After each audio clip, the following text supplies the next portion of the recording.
For 6 months I had followed the faintest traces buried inside altered financial statements, and all of it had led me here, to the pale light of my phone screen at 9:30 on a Tuesday night. A message from an unknown number, so brief it chilled me to the bone. Soralina, 10 o'clock tonight. Bring nothing. Come alone. You want proof. I read the message again and again, every word sinking into my skin like a splinter, pressing tight against my chest. 6 months of chasing doctored documents, fabricated contracts, and budget sheets stained with hidden motives had taken my sleep, shaken my confidence, and nearly stripped me of my faith in justice. Yet now, one quiet line arriving so late at night felt like the final turn in the road, the last threshold, the edge of either freedom or a trap I would not see until it closed around me. I rose from my desk, the scrape of my chair slicing through the wooden floor with a cold, metallic sharpness. Boston at night was drowning in a thin, relentless rain, each drop striking the window like a heartbeat thrown out of rhythm. I grabbed my raincoat, skipping dinner, skipping every form of preparation, leaving behind only a small slip of paper scrawled with the words, "If I do not come back, look in the red drive." I did not know why I wrote it. Maybe the instinct of a reporter who had lived too long in the shadow of danger. But tonight that instinct felt heavier, deeper, like an unseen hand resting on my shoulder, urging me forward even as another part of it held me back. Soralina sat on Tremont Street, an elegant Italian restaurant where suits and ties came to whisper expensive secrets. I arrived at 5 minutes to 10, staying beneath the awning as I watched from a distance. A black SUV idled across the street, its engine still running. A man stood beside the driver's door, smoking, his eyes sweeping the sidewalk with the sharp patience of someone expecting trouble. I pulled my hood lower and crossed the street, trying to mimic the step of a passerby with no particular purpose. The glass of the restaurant door reflected my face back at me, tired, worn, but unyielding. When my fingers curled around the handle, another sound snapped through the rain and froze me in place. Footsteps, then a child's scream. A little girl, maybe 7 or 8, burst out of the alley behind the restaurant, clutching a stuffed bear, her eyes wide with terror. The rain plastered her hair to her cheeks, the water streaming down her face like silent tears. Without thinking, I ran. A sharp whistle split the air, then gunfire. The first shot tore through the night like lightning cracking the sky, followed by another, then a frantic series of them. I do not remember what I did, only that I pushed the girl to the ground and wrapped myself over her as glass shattered. Voices screamed, and an engine roared somewhere behind us. My chest pressed against the cold pavement, my body shaking, but I never let her go. I felt her heartbeat hammering against my ribs, heard her breath catch and break as she sobbed for her mother. Then someone pulled me up. A hand, strong and firm but not rough. I lifted my head, and in the dim glow of Soralina's sign I saw him, the man with eyes the color of a winter lake, hair darkened by the rain, his face marked with droplets of water and something like fear. He did not speak at first. He looked at me, then at the child in my arms. His hand brushed my shoulder, and when he finally spoke, his voice was low and thick. "You just saved my daughter.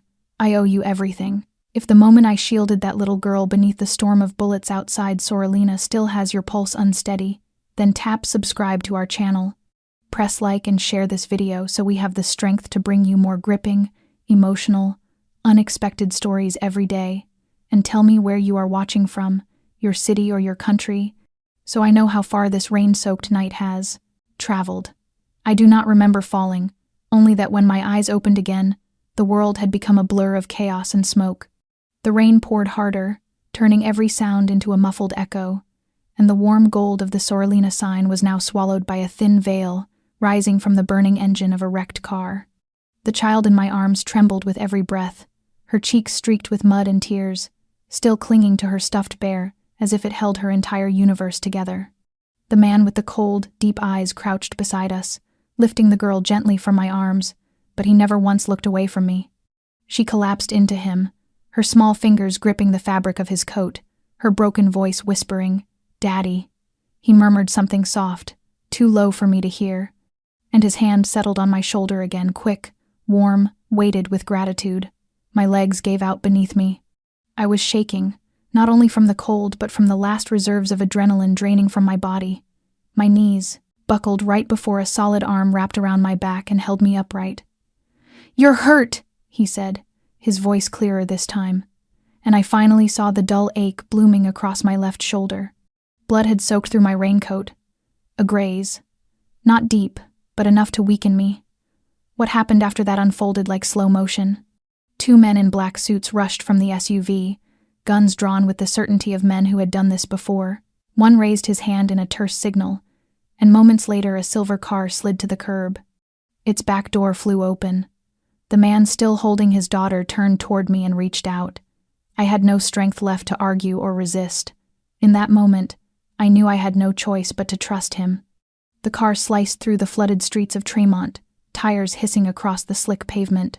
I slumped against the back seat, dizzy, clutching my wound with one hand and my glowing phone with the other. The message still shone on the screen, its words steady and merciless. "Sorelina, 10 o'clock, bring nothing. Come alone. You want proof. A trap. Obvious now. But who said it? Why use a child? Why choose me?" The questions crashed over me as the car veered off the main road, leaving behind the city lights. I forced my eyes toward the front seat, where the man drove with one hand while holding his daughter close with the other. The soft dashboard glow cast shadows across his face, revealing faint lines near his eyes, the marks of a man used to living with constant worry. The girl lay quiet against his chest, but I heard her tiny breaths hitch between the steady rhythm of rain hitting the roof. "My name is Rachel," I whispered, my voice hoarse from fear and cold. He looked at me through the rearview mirror, his gaze sharp as a blade, yet carrying a strange warmth. "Daniel," he said. "Daniel Rourke, and this is my daughter Emily." I nodded weakly, letting my head sink back. Daniel Rourke. The name stirred something familiar, as if I had seen it in a file or a headline about powerful contractors in Boston. But I had no strength left to follow the thought. Darkness edged in. I heard his voice speaking over the phone, crisp, controlled, issuing instructions I could not follow. Then another lane change. A hand touched my forehead, warm, steady. "We'll be somewhere safe in a few minutes. You need stitches. Stay awake." But my eyelids grew heavier, the weight of the world pressing them shut.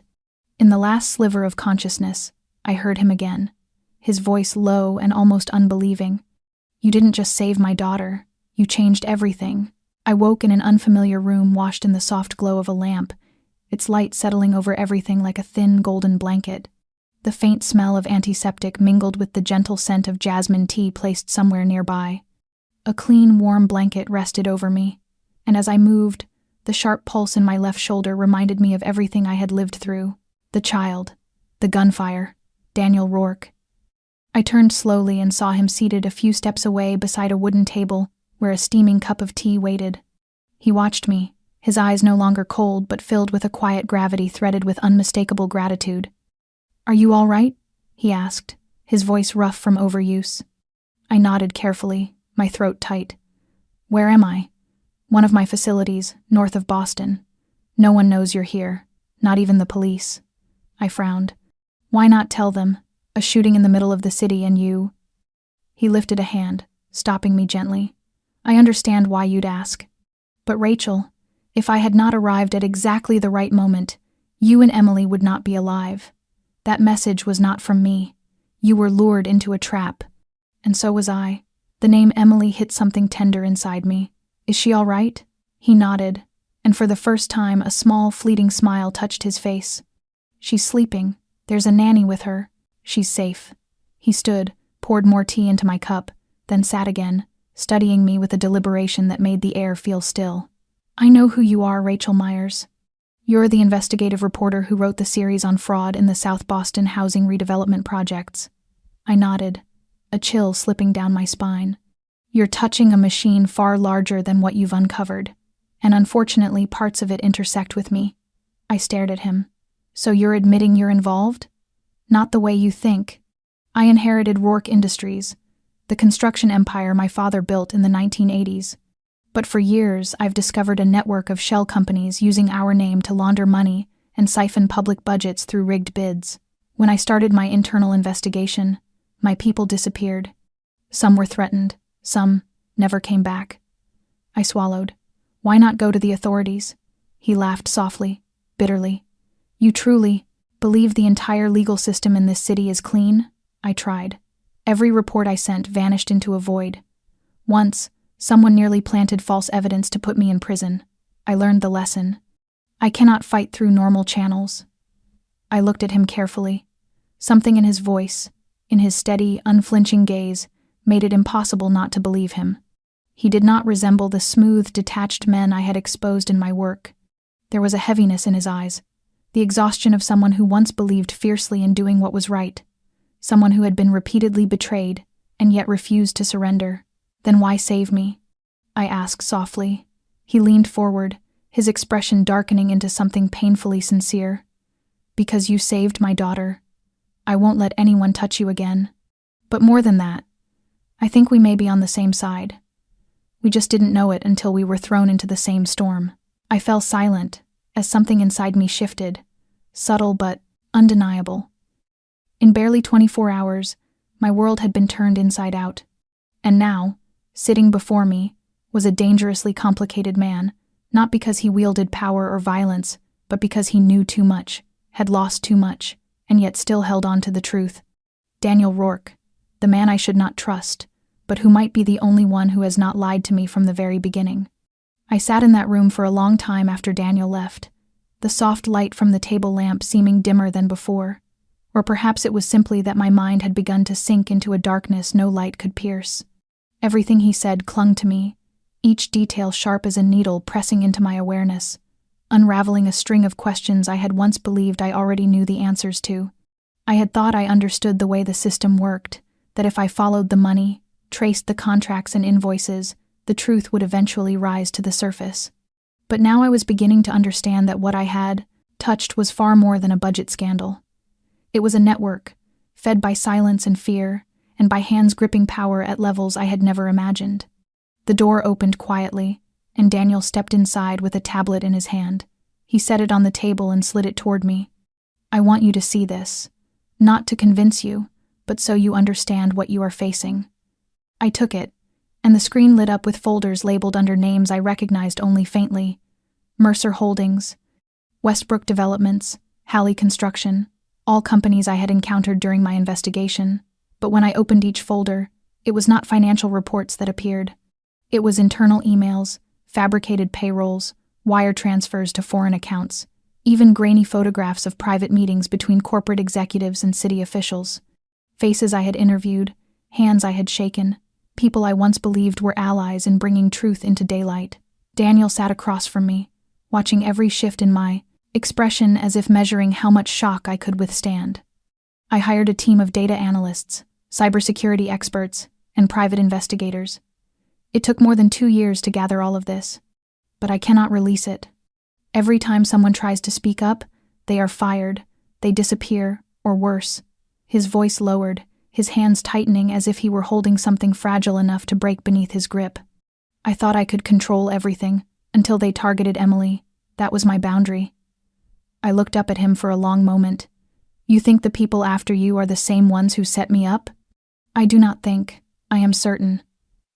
He stood, walked to a shelf, slid open a hidden panel and took out a thin folder. Inside it was a printed copy of the first article I ever wrote about the construction contracts in South Boston. A red mark circled my name at the bottom. They know who you are. They know you are getting close to the truth, and you are the perfect tool in ABBA, independent reporter, passionate, and unprotected by anyone with influence. I gripped the paper tightly. The feeling of being used, watched, woven into a game I did not know I was playing, chilled me to the bone. But beneath the anger was something else, something sharper and clearer. I wanted to finish this. Not for Daniel, not for recognition, but for Emily, for the little girl who cried in my arms under a shower of gunfire, for every person who believed they were powerless. I lifted my head, my voice steadier than I felt. Would you be willing to expose everything if I help you? Daniel held my gaze, and in that silence I saw something awakening in him, something long buried. If you are willing to walk into this darkness with me, I will not let you walk it alone. I did not know whether I was making the right choice, but I knew one thing with certainty. The truth was here. In the dark, and we would be the ones to drag it into the light. I left Daniel's safe house the next morning in a black SUV with tinted glass and temporary plates. No name, no address, no paperwork. Logan was behind the wheel, quiet, observant, glancing at the rearview mirror every so often to make sure I was still all right. Daniel did not come. He said he had things to arrange, and he reminded me to collect only what I truly needed from my apartment and return immediately. I understood the risk, but there were things I could not leave behind, not because of their monetary value, but because they were clues, data, pieces of a truth I had spent more than half a year chasing. The old backup drive, the handwritten notebook I had not digitized, and the only letter my mother ever left me. When the SUV turned onto my narrow street, my heart began to race. From a distance, everything looked normal, but as we got closer, a strange stillness settled over the block. No cars parked at the curb, no dog barking next door, and there was a smell, thick, sharp, unmistakably scorched. Logan braked hard. I ran from the car, my pulse pounding against my ribs, but when I reached the front door, I stopped short. The door was charred, a window shattered, edges blackened with soot. I pushed inside. Everything was nearly destroyed. The kitchen burned black, the living room collapsed into itself, the books I once stacked neatly now, nothing more than curled ash. I stepped slowly through the ruin, feeling as though I were walking through a graveyard of the months I had devoted to the truth. My desk had collapsed, the hard drive gone without a trace. I knelt where my archive corner used to be, lifting charred fragments of wood and paper, but there was nothing left to save. A damp, smoke-stained scrap clung to my hand, the faded letters barely legible. "If I do not come back." I recognized it instantly, the note I had scrawled the night before. The last message I left behind, before stepping into a meeting that was never meant to be safe. Anger surged through me like a rising tide. This was no warning. This was retaliation, a clear message that I had crossed a line they would not allow. Logan was behind me before I realized it, tension written across his face. "We need to go now. The police will be here any minute, and I do not know who will be writing the report." I stood slowly, struggling to accept what my eyes refused to deny. How did they know? "Your phone may have been compromised, or someone could have seen you with Daniel. But if they acted this fast, it means you have something they fear." I clenched my hand, sharp pain flaring as a shard of glass cut into my palm. Blood dripped onto the gray ash like a punctuation mark carved from rage. I left without taking anything, because there was nothing left to take. No data, no papers, no intact memories.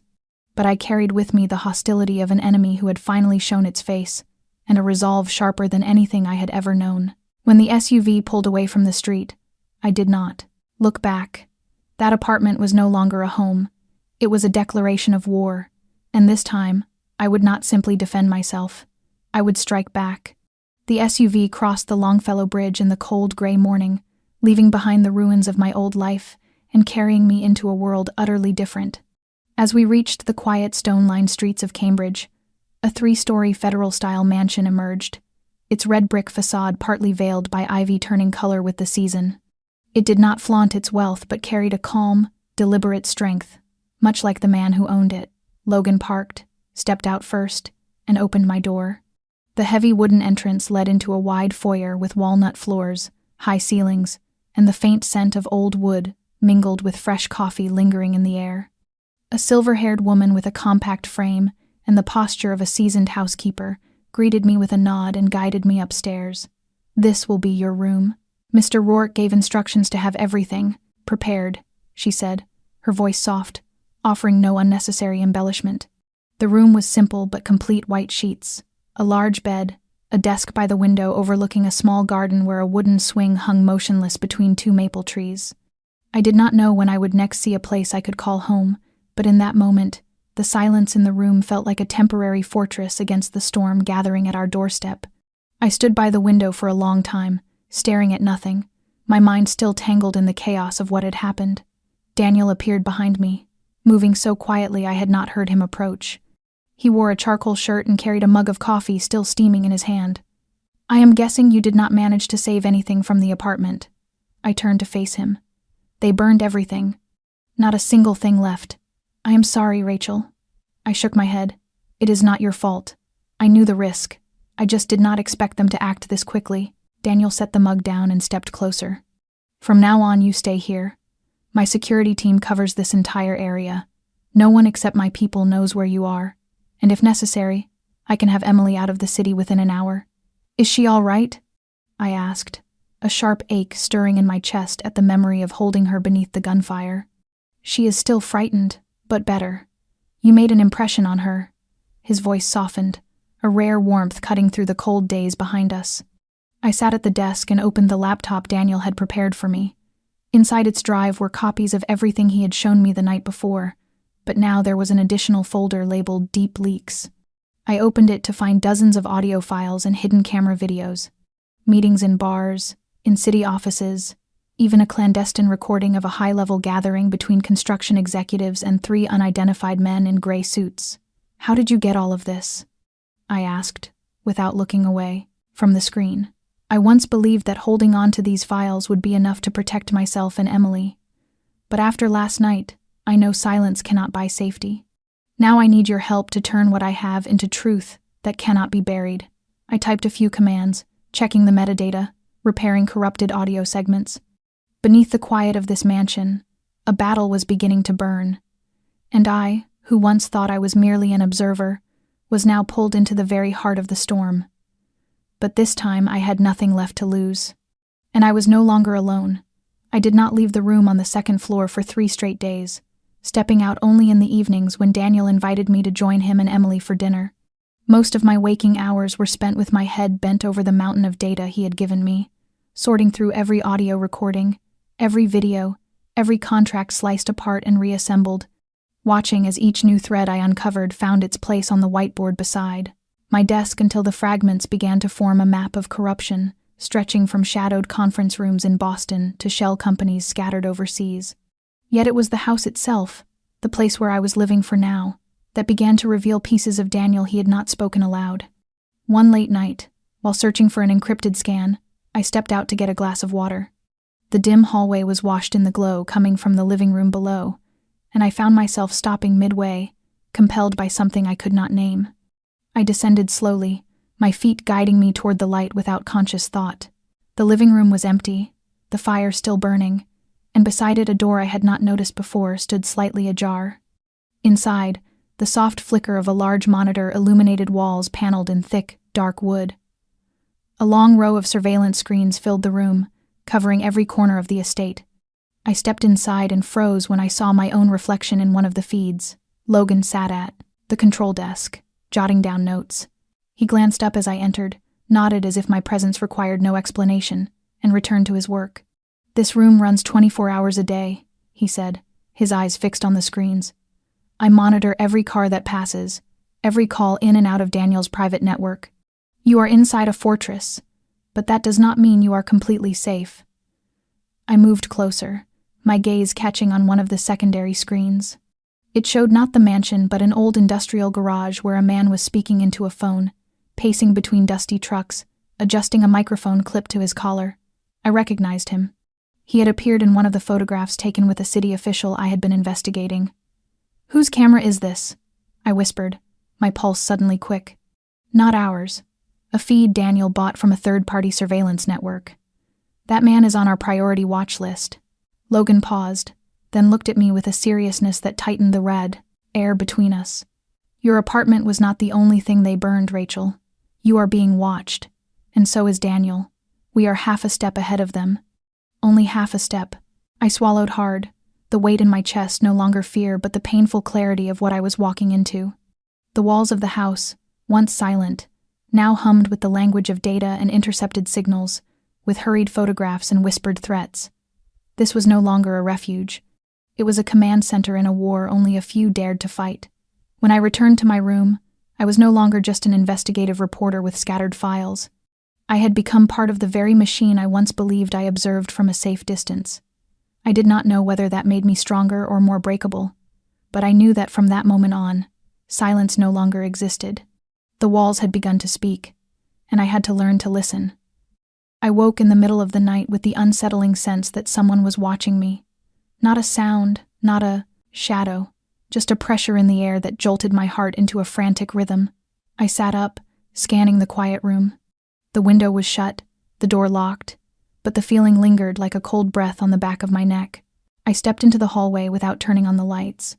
The moon poured through the tall window, lighting the path to the staircase. Downstairs, the house was silent except for the ticking of a wall clock and the soft crackle of the fire. I passed the surveillance room, its door hung open. Logan was gone. Papers were scattered across the desk. A stack of printed images lay on top, and one photograph made my breath falter. It was me, standing outside my old apartment weeks before the fire, holding a document bag, tension etched across my face as I checked my phone. But it was the figure behind me that sent a cold shock through my body. A man in a black jacket, a cap pulled low, his gaze locked on me. Unclear features, but unmistakable intent. He had been following me, and I never knew. I flipped through the remaining photos. The same man, appearing behind trees, across streets, near bus stops, at the cafe where I met a source, at the library, even behind the bus I rode leaving the newsroom late last month. Someone had tracked me for weeks. A suffocating weight tightened around my lungs. I gathered the photos and returned to my room, but when I opened my laptop, a new email was waiting in my inbox. No sender. No subject. Just one line. Do you believe Daniel Rourke is protecting you, or using you to hide something else? I sat still for a long time. The question pierced the fragile trust I had been carefully rebuilding. I believed Daniel not because he said the right things, but because he felt like someone pushed to the same edge I was standing on. But that email unsettled everything. What if Daniel was not entirely clean? What if saving me had been part of a larger scheme? I did not want to believe it, but I also could not dismiss it. The next morning, when Daniel walked into the dining room, I was already there waiting. He looked surprised, then offered a small smile. You did not sleep much, did you? I shook my head, keeping my gaze steady. I found the surveillance photos. Someone followed me for weeks, and I received an anonymous email. Daniel did not deny it. He did not ask what the email said. He simply sat down, poured coffee, and spoke quietly.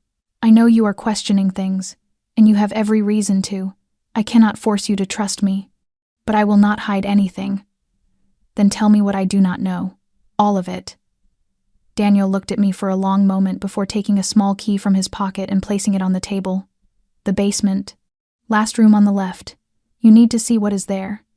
And after that, I want you to decide for yourself. I do not want whatever this is between us to rest on promises. I picked up the key, feeling its cold weight settle into my palm. Beneath the quiet, the surface of the mansion lay truths Daniel had not yet spoken. And hovering inside me was the same question I could not shake. Who was Daniel Rourke, truly? A man who had lost everything to protect his daughter? Or someone intelligent enough to hide every trace behind a mask of sincerity? I did not know, but I knew it was time to find out. The basement was colder and darker than I expected, the brick walls dense with the smell of old stone, each echoing footstep stirring the dust of long-buried memories. The key fit perfectly into the final door at the end of the hall. It opened quietly, as though accustomed to secrets. The pale fluorescent lights flickered on, revealing a 20-square-meter room with no windows and nothing unnecessary, just an old file cabinet, a metal desk, and 2 monitors still glowing. I entered slowly, my hand brushing the cold surface of the table. Spread across it were photographs, not of me or of Daniel, but of Logan. He was in an old military uniform, standing among civilians, shaking hands with a silver-haired man whose face I recognized immediately. Former Senator Walsh, the man behind some of the largest construction contracts in Boston, the man Daniel once said could not be touched. Another photo showed Logan accepting an envelope from an Italian man outside a major construction company's headquarters. I lifted each photograph, feeling my heart grow heavier. There was no mistaking what they meant. This was evidence of involvement, but why would Daniel keep it here? He knew, yet had never told me. The door creaked open behind me. Logan stood there, empty-handed, tension sharpening his features. I guess you have seen what you needed to see, he said, his voice low, stripped of the calm he usually carried. So you worked for Walsh?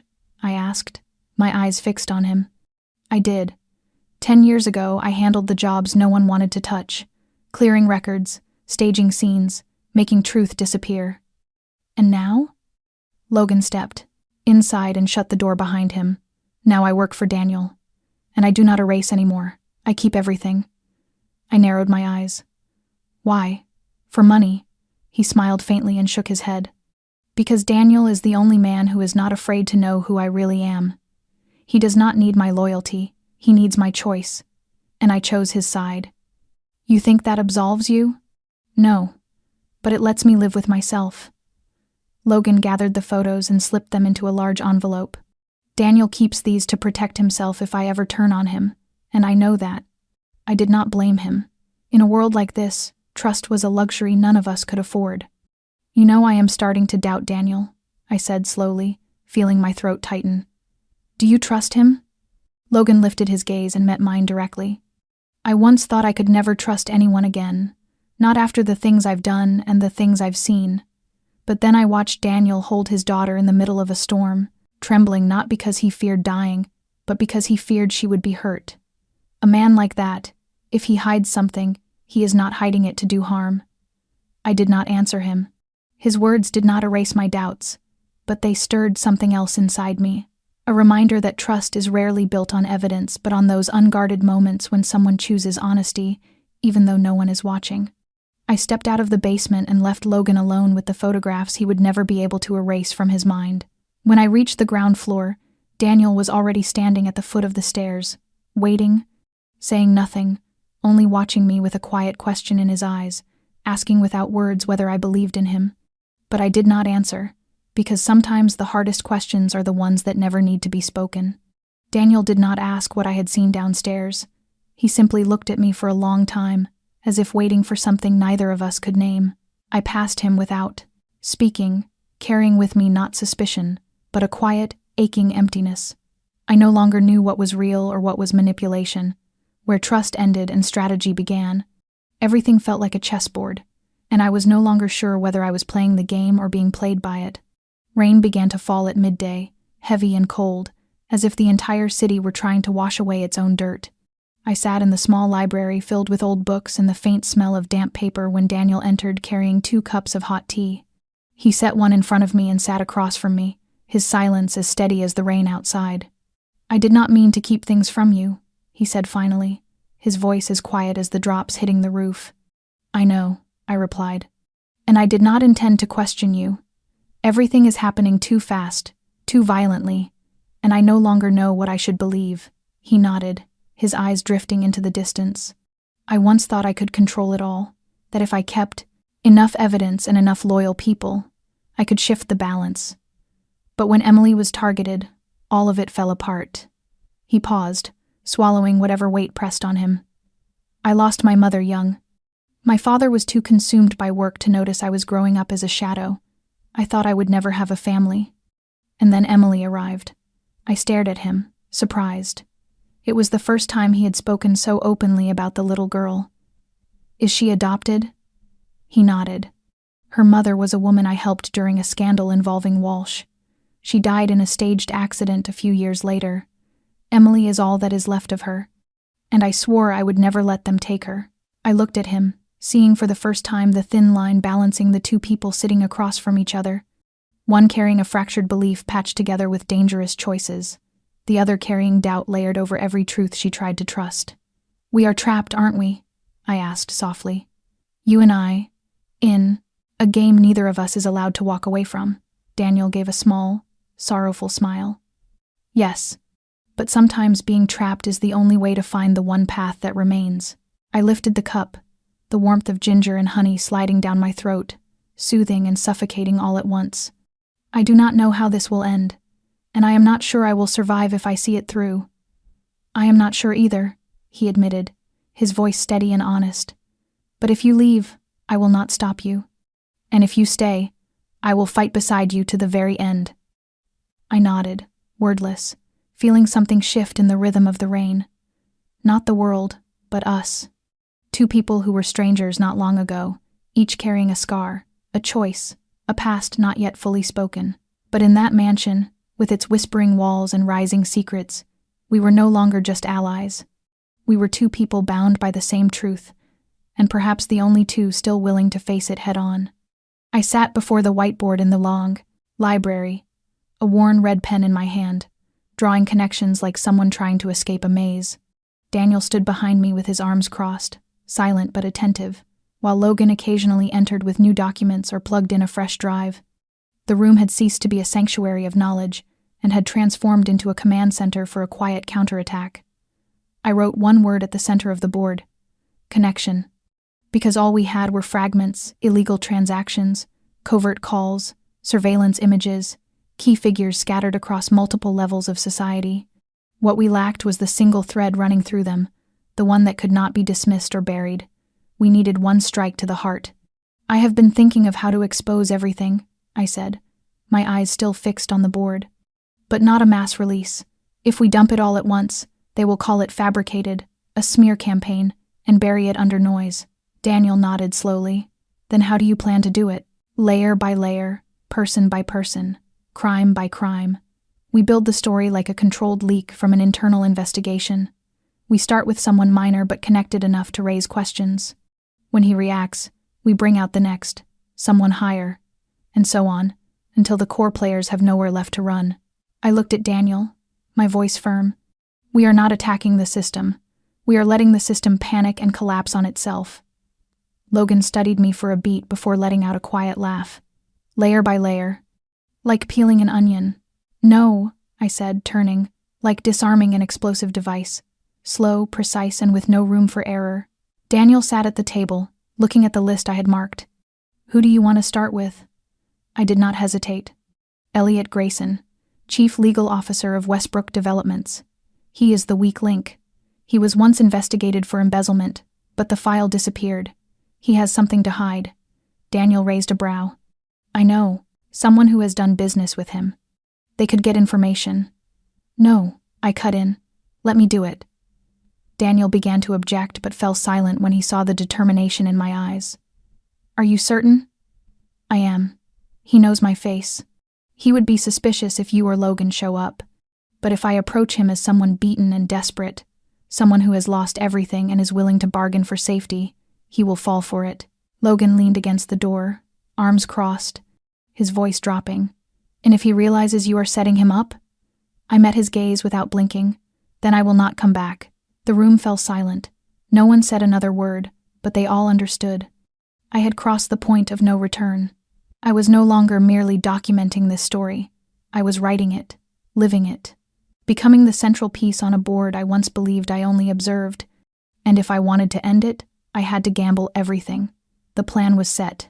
The game had begun. And I, Rachel Myers, was no longer afraid.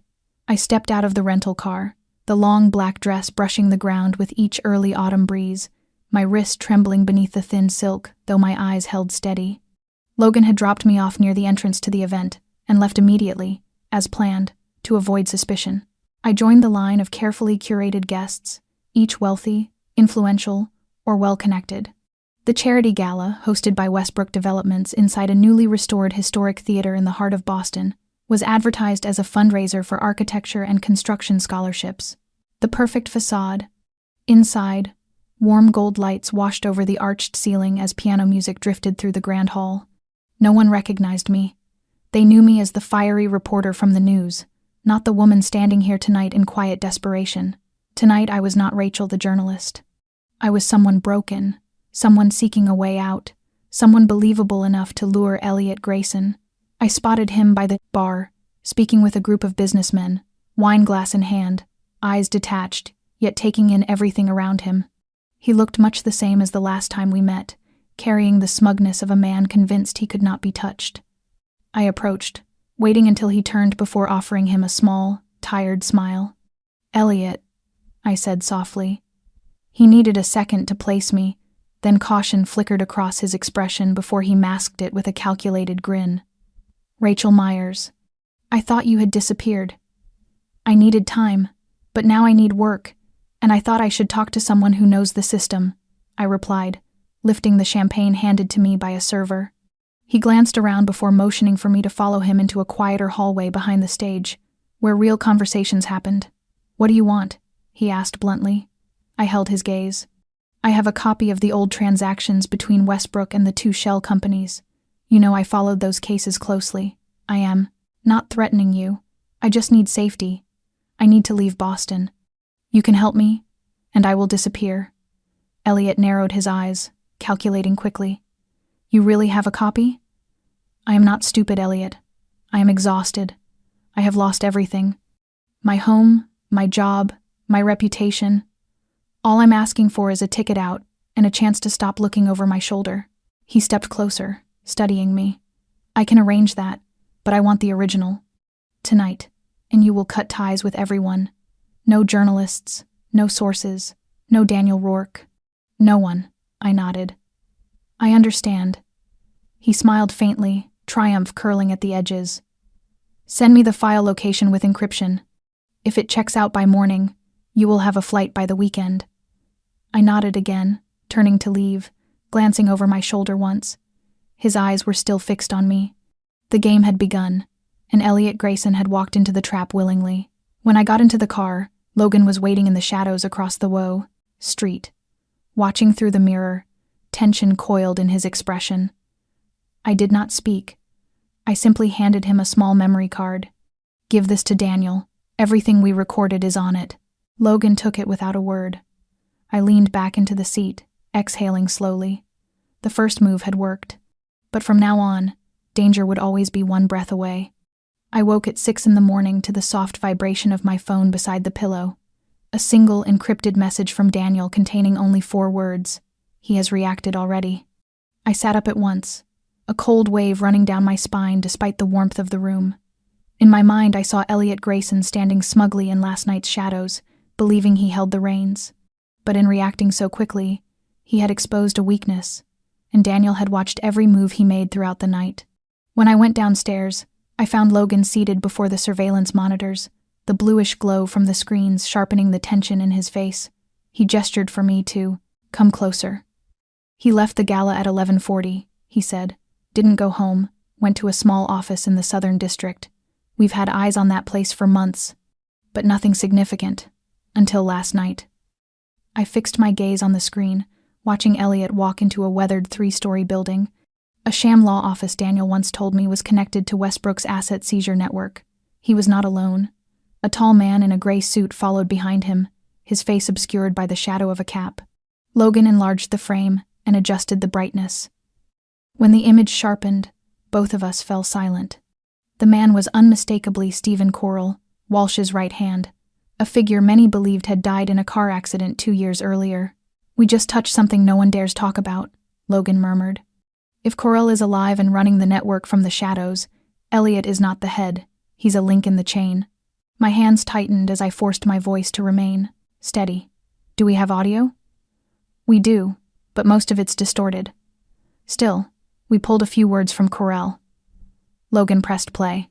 A low voice, almost a whisper, filled the room, saying, "If she survives through the weekend, I will handle it myself, clear the path." For several seconds, my heart simply stopped. I knew exactly who he meant. Logan paused the video and turned to me, worry unmasked in his eyes. "Rachel, you cannot go back into the city alone anymore. This is no longer a game of cards. This is a hunt." I nodded slowly, though my mind was already racing past fear. "I know, but he doesn't know I heard him, and I'm going to use that threat to bring him down." Logan frowned. "What are you planning?" We leaked the audio to a small, clean outlet, one credible enough to draw attention, but not big enough to be bought off immediately. All we need is a question.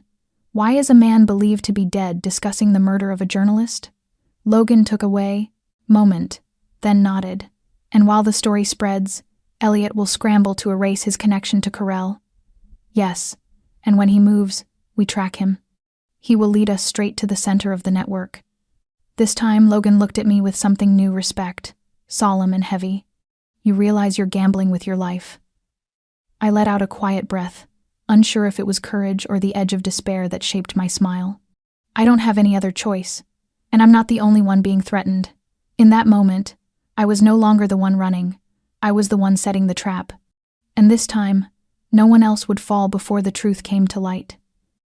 Later that afternoon, I sat alone in the library as daylight softened behind the sheer curtains, casting a pale gold haze across the desk. Sheets of transcribed audio lay scattered before me, but my mind was far away, thinking about Melissa. She had once been my partner on a long investigation into a financial scandal involving a private hospital chain in Massachusetts, but unlike me, she eventually stepped back from the field.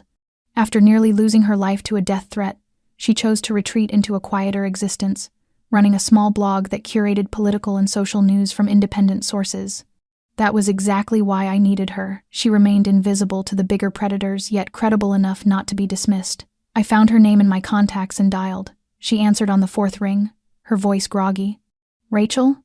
My God, you're actually alive?" I managed a faint laugh, though my voice was brittle. "Still alive, though I'm not sure how much longer. I need your help." She did not hesitate. "Tell me."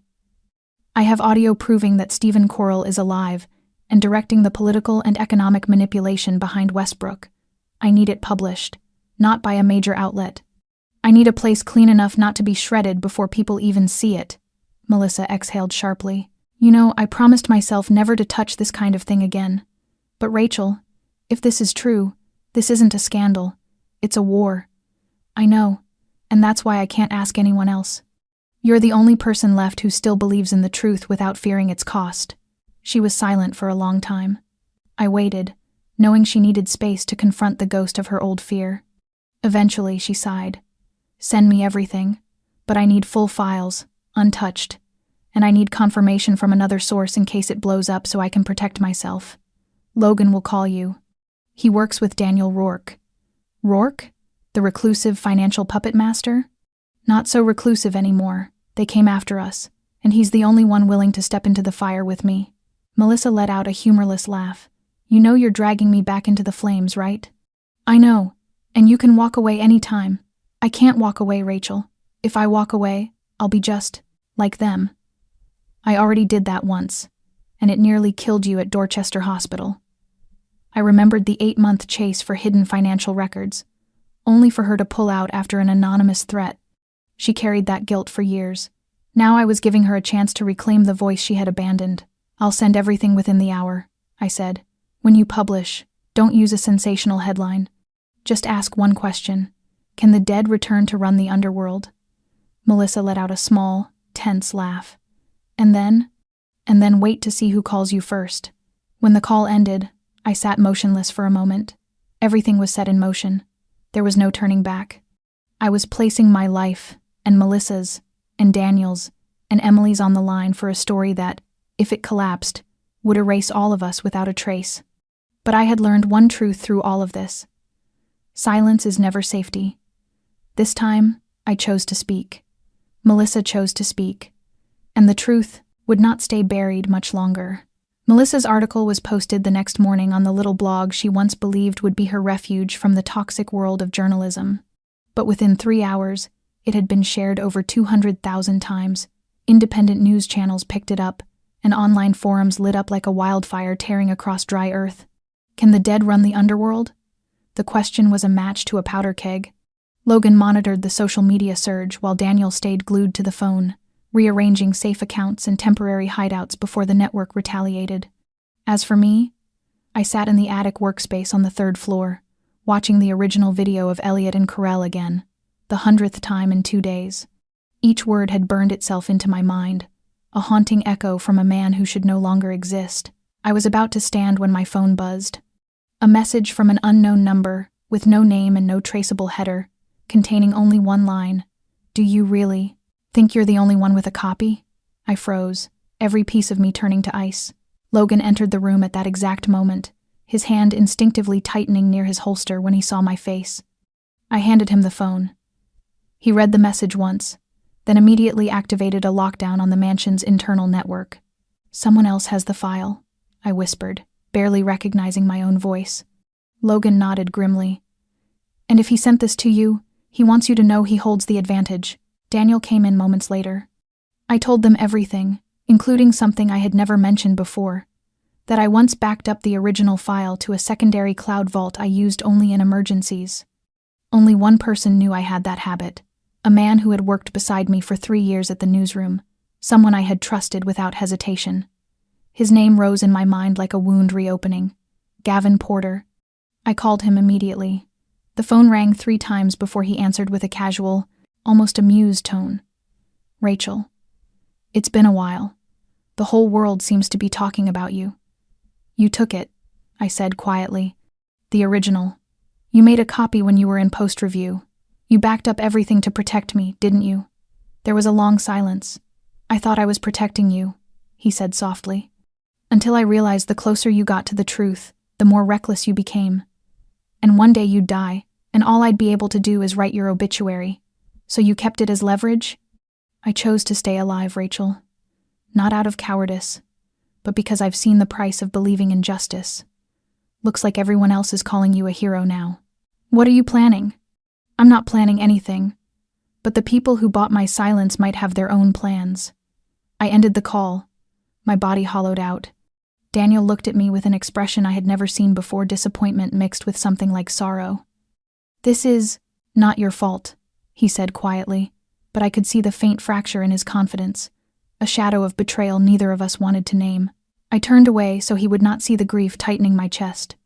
I had held the evidence, but I had forgotten what truly endangers us. It is rarely the enemy in front of us. It is the betrayal from the person who once walked beside us.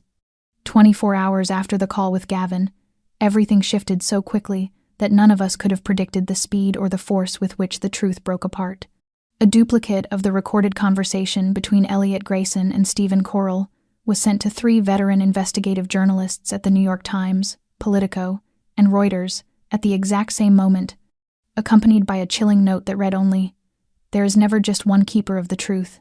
In that instant, the narrative no longer belonged to me or to Daniel or to anyone who thought they could control its trajectory. The question surrounding Stephen Corll became the nation's obsession. News networks replayed the clip alongside enhanced surveillance stills, frame by frame, while independent research groups analyzed every syllable, comparing it to his archived speeches to confirm his identity. And then, precisely at 8 in the evening, a statement came from the Boston division of the FBI. "We have formally opened a federal investigation into individuals and organizations potentially involved in financial violations, identity concealment, and money laundering conspiracies tied to federal contracts spanning more than 1 decade. Daniel sat motionless in front of the screen when the announcement aired. Logan exhaled heavily and set his gun on the table as though, for the first time in weeks, he could draw a breath not poisoned by fear. But I felt no relief, only a deep cold settling into my bones, because from that moment forward, no one remained outside the storm. That night, an FBI agent appeared at the gates of the estate. He introduced himself as Special Agent Julian Carter from the Internal Corruption Task Force. He wore no suit, no visible badge, but every controlled movement told us he had not come for casual conversation. Daniel led him into the library. I sat beside him, Logan standing behind us like a silent pillar. Carter took a slim file from his coat and laid it on the table. Inside were photographs of me, Daniel, Logan, and Melissa. My breath caught the moment I saw her face among the documents. Carter's voice was steady, neither threatening nor soft. "We know you were the first person to contact Melissa Taylor to initiate the release of the recording. We also know she left her home earlier this evening. Her phone is off. Her location is unknown. She has been missing since 6 o'clock. My throat tightened painfully. I rose from my chair, but Daniel's hand stopped me. "What are you implying?" I asked. "She was taken?" Carter shook his head slowly. "We cannot conclude that. But the fact that she disappeared immediately after receiving a call from a number associated with Gavin Porter raises concerns of coordination." My heartbeat turned feral. Everything was happening too fast, as if the moment I touched the truth it struck back by taking those I cared about most. Carter continued, "The Bureau needs your cooperation, but I will not pretend I believe Mr. Rourke operates without a private network of his own. We could obtain a warrant to search this property, but I would prefer not to turn this into an adversarial relationship. Give us access to the files Miss Myers and Mr. Logan have gathered. In return, we will protect every individual connected to this case." Daniel did not answer immediately.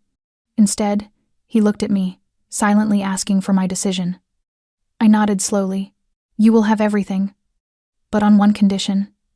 You find Melissa. Before they do something none of us can undo." For the first time, Carter's expression softened. "You have my word.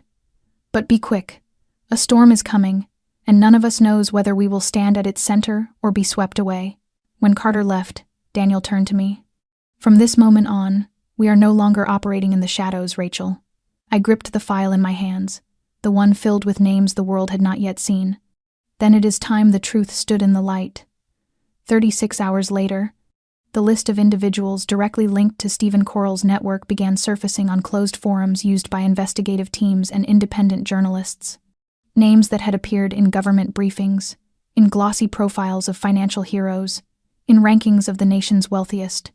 Elliot Grayson was no longer an outlier but the opening domino in a collapsing chain. He vanished after the federal announcement, his car abandoned near a secondary airport in Connecticut. No one looked for him, and strangely, no one seemed surprised. It was as though the system had quietly agreed that certain people needed to disappear for the whole structure to survive. Logan received constant updates from contacts threading through the federal audit office, legal advisory teams, and banking regulators. 3 senior auditors resigned within hours of each other. A legal consultant tied to Westbrook was found in a hotel room with an overdose. A businessman whose signature appeared on Cayman transfer logs was struck by a car outside his home with no cameras functioning on the entire street. I sat in front of the monitor with my hands wrapped around a cup of cold coffee, watching the names appear and vanish as if they had never been real.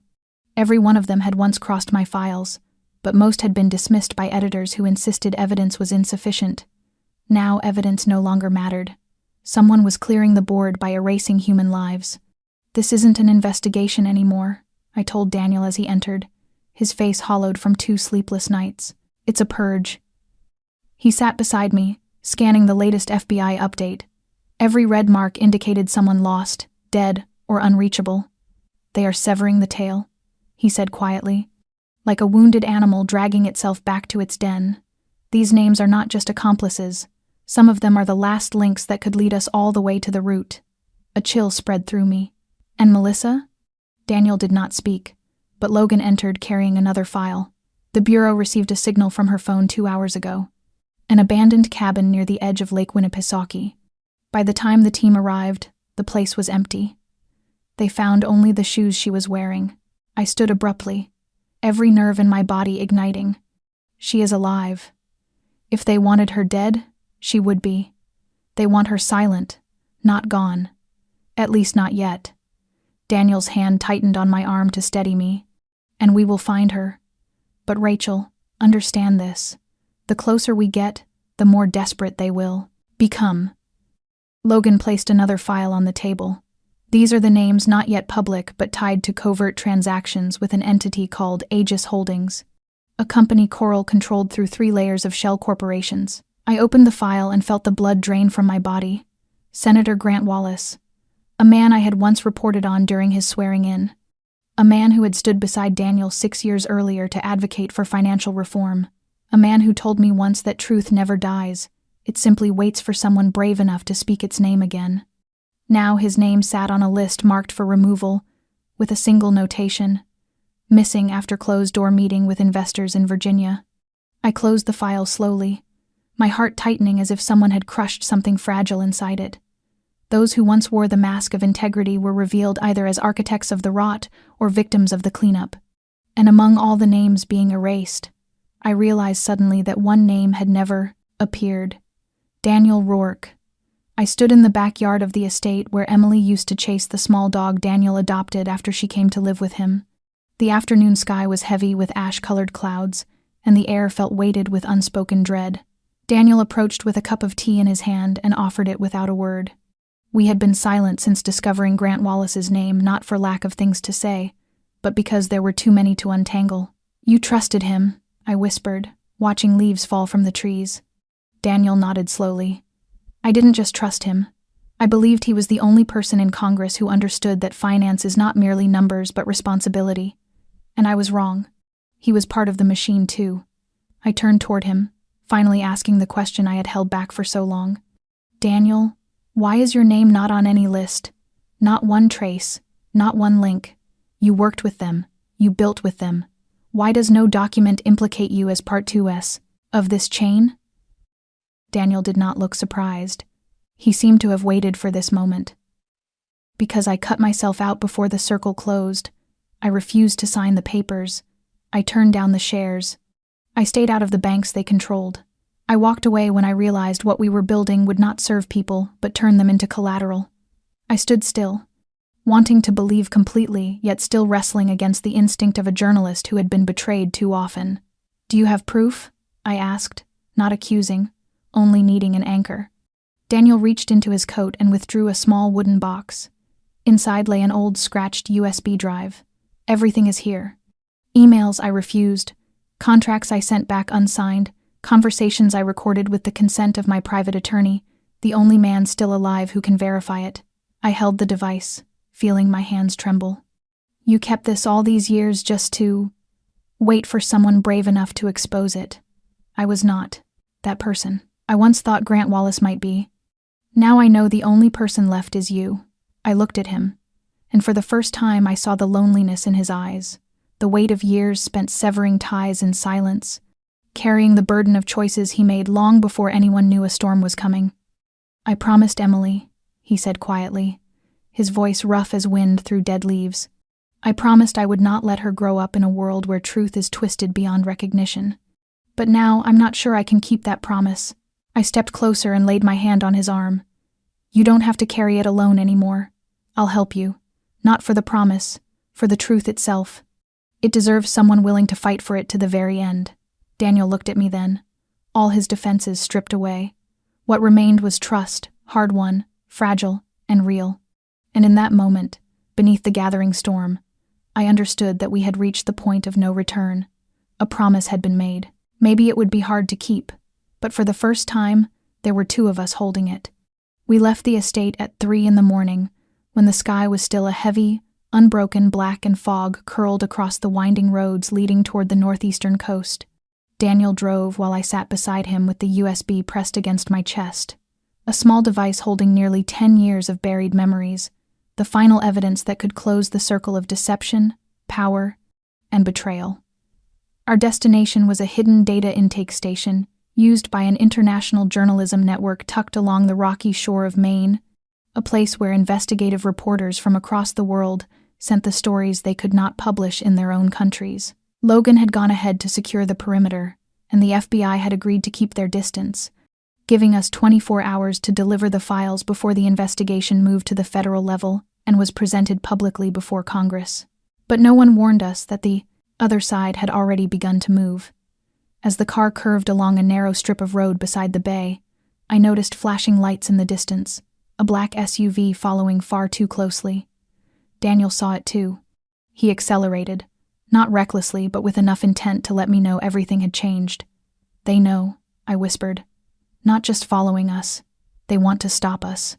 Daniel nodded. "Hold on. If we have to leave the main road, we will." He turned sharply onto a dirt path leading toward the beach, the sound of gravel grinding beneath the tires filling the cabin like a warning drum. The SUV followed without hesitation. And then I heard gunfire.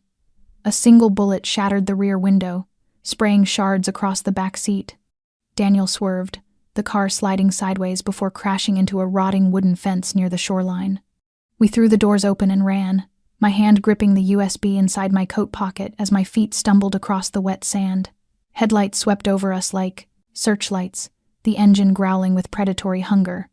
Logan emerged from a rise of land near the dunes, a gun in his hand, shouting for us to run toward the wooden cabin he had prepared as a temporary safe point. We didn't think. We simply ran, our heartbeats drowning out the roar of the sea. An explosion erupted behind us, a burst of blinding light tearing through the fog. I turned just long enough to see the SUV flipped on its side, smoke curling from beneath the wreckage. Logan had rigged an improvised explosive device as part of his defensive line. But what froze me was not the wreck, but the body thrown from the vehicle, lying motionless on the blood-stained sand. I recognized him as one of Walsh's former guards, a man seen in surveillance footage during the weeks Melissa was followed. Daniel pulled me onward, refusing to let me stop. When we reached the cabin, Logan shut the door and checked the cameras hidden along the tree line. "No one else is on us," he said, "but they'll come back, and next time, it won't be intimidation, it will be elimination." I handed him the USB. "Send it, now, before we lose anyone else."